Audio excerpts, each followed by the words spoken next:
Hello everyone, this is Group 5 and we're going to present to you a type of genre fiction which is romance. So romance derives from Anglo-Norman and Old French romance, which signify a narrative of chivalry and love. Romantic love is frequently referred to as romance. In terms of literature, the phrase has a completely distinct meaning. It refers to romantic stories and heroes and knights doing chivalrous actions. Romance is a genre that emphasizes chivalry and courtly love through stories and traditions about duty, courage, daring, wars, and damsels in distress. Here is an example of romance, Pride and Prejudice by Jane Austen. Pride and Prejudice, undoubtedly Austen's most popular finished novel, was also in some ways the first to be written. The original version, First Impressions, was finished by 1797 but was rejected for publication. No copy of original has survived. The novel was reworked about 1812 and released as Pride and Prejudice in 1813 because it is reflective of the mature Austen. The final form must have been a comprehensive rewrite of the original effort. Furthermore, the narrative is definitely set in early 19th century rather than the late 18th century. Here are the characters from the novel Pride and Prejudice. First is Elizabeth Bennet. She is the novel's protagonist and the second daughter of Mr. Bennet. Elizabeth is the most intelligent and sensible of the 5 Bennet sisters. She is well-read and quick-witted, with a tongue that occasionally proves too sharp for her own good. Next is Fitz William Darcy. He is a wealthy gentleman and a master of Pemberley and a nephew of Lady Catherine de Bourgh. Though Darcy is intelligent and honest, his excess of pride causes him to look down on his social inferiors. Next is Jane Bennet. She is the eldest and the most beautiful Bennet sisters. Jane is more reserved and gentler than Elizabeth. The easy pleasantness with which she and Bingley interact contrasts starkly with the mutual distaste that marks the encounters between Elizabeth and Darcy. Next is Charles Bingley. He is Darcy's considerably wealthy best friend. Bingley's purchase of Netherfield, an estate near the Bennets, serves as the impetus for the novel. He is a well-intentioned gentleman whose easygoing nature contrasts with Darcy's initially discourteous demeanor. He is blissfully uncaring about class differences.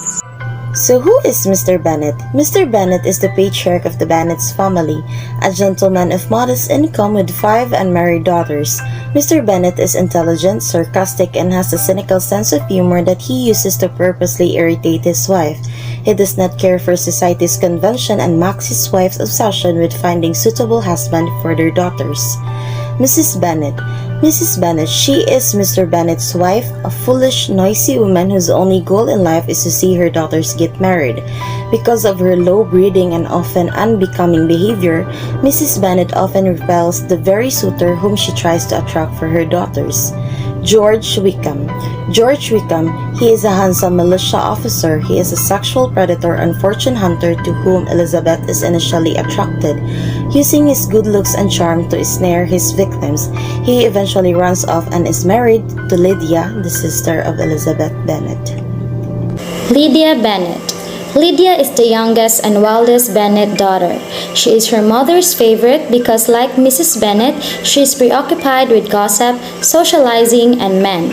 Lydia is described as having high animal spirits in a sort of natural self-consequence. She is attractive and charismatic, but she is also reckless and impulsive. Lydia's behavior frequently embarrasses her older sisters.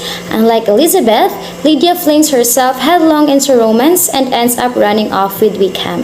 Mr. Collins. Mr. Collins is best described by Elizabeth as conceited, pompous, narrow-minded, and silly.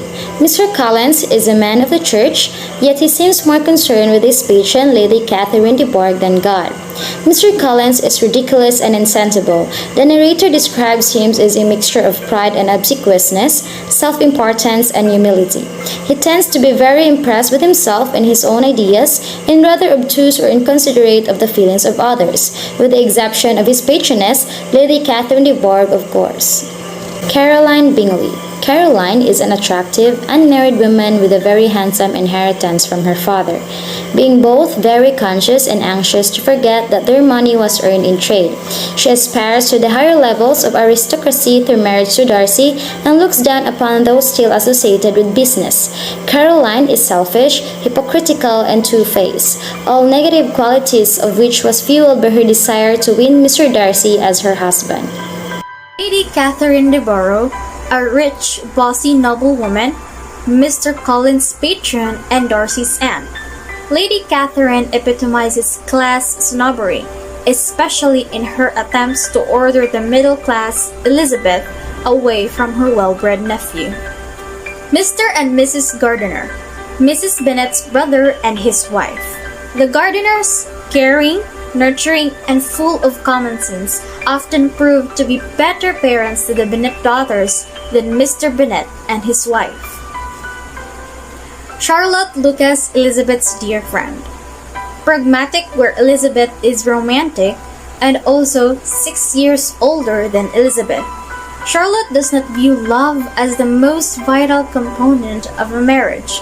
She is more interested in having a comfortable home. Thus, when Mr. Collins proposes, she accepts. Georgiana Darcy. Georgiana Darcy is Fitzwilliam Darcy's sister. She is immensely pretty, just as shy, and she has a great skill at playing the pianoforte. Mary Bennet is the middle Bennet sister. She is bookish and pedantic. Catherine Bennet is the fourth Bennet sister, and like Lydia, she is girlishly enthralled by the soldiers. Published in 1813, Jane Austen's novel Pride and Prejudice follows the story of the Bennet sisters in their complicated attempts to preserve their reputation and navigate the pressure of marriageability within the upper echelon of English society. Elizabeth Bennet and her sister Jane are caught within a system that honors wealth and title above all. The humble socio-economic status of her family challenges Elizabeth or Lizzie, especially although in the end, her moral code and desire for Mr. Darcy align. The novel opens at Longbourn, the Bennet's family estate 50 miles outside of London. Mrs. Bennet, the mother of 5 daughters, is giddy that Mr. Bingley, a single man of large fortune, has moved to the nearby estate, Netherfield Park. She hopes that one of her daughters could be his new wife. The Bennets first met Mr. Bingley at a ball where he takes an immediate liking to the eldest daughter, Jane. Mr. Bingley's friend, Mr. Darcy, however, snubs Elizabeth.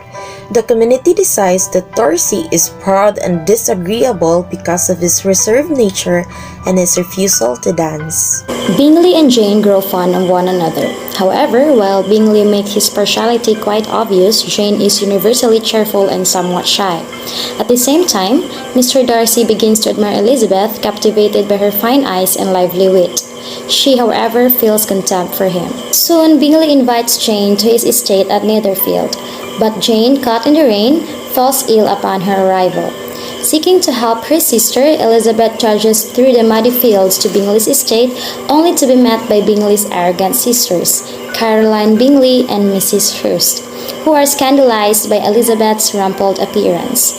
Darcy, who is also staying at Netherfield, will grow warmer towards Elizabeth, even as she sees him as haughty and proud. Mrs. Bennet and her younger daughters come to Netherfield to check on Jane, and Elizabeth is mortified by their foolish behavior and complete lack of manners. Bingley's affection for Jane grows. After Jane recovers, she returns home with Elizabeth. Soon after, Mr. Bennet's distant cousin, Mr. Collins, pays a visit to the Bennets' home in Longbourn.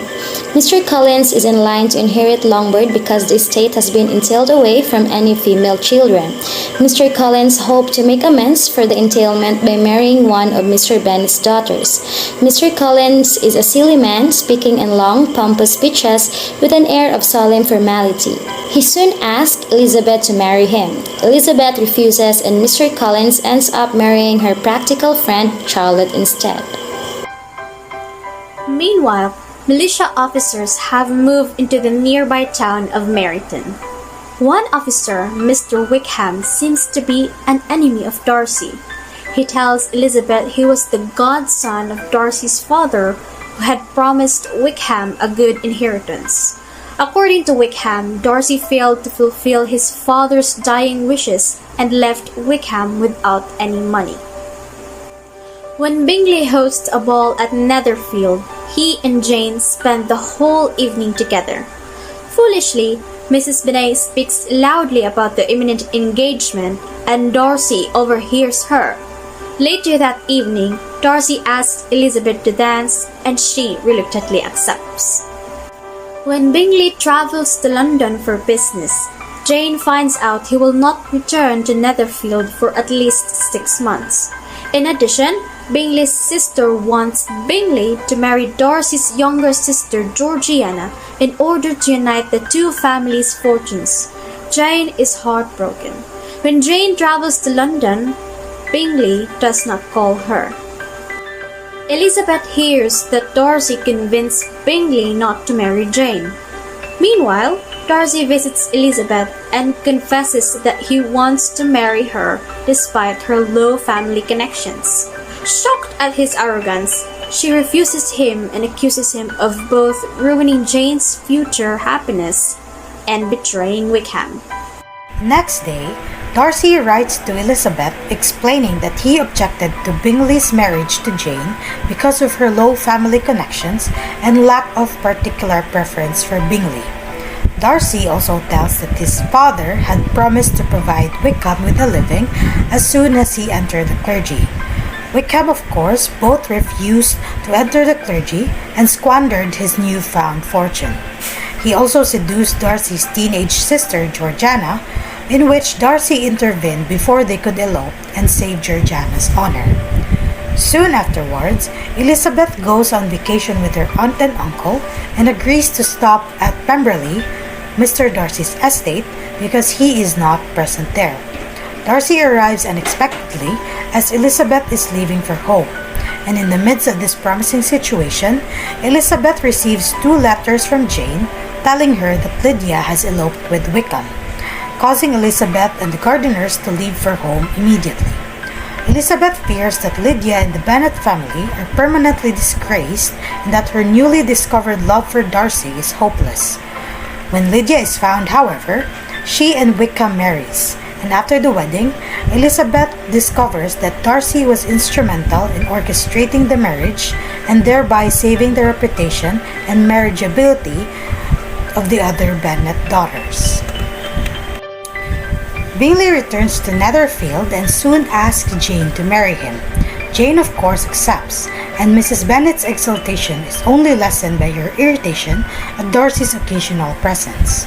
Meanwhile, Elizabeth's happiness for her sister is interrupted by a visit from Lady Catherine de Bourgh, who has heard a rumor that Darcy and Elizabeth are engaged, which they are not. She lectures Elizabeth on the imprudence of such a match and then demands that Elizabeth promise not to accept any proposal from Darcy. Elizabeth refuses, causing Lady Catherine to tell Darcy about Elizabeth's impertinence and scold him about the folly of an engagement between them. Lady Catherine's description of Elizabeth's response to her demands gives Darcy hope that Elizabeth has had a change of heart. He proposes again, and Elizabeth happily accepts.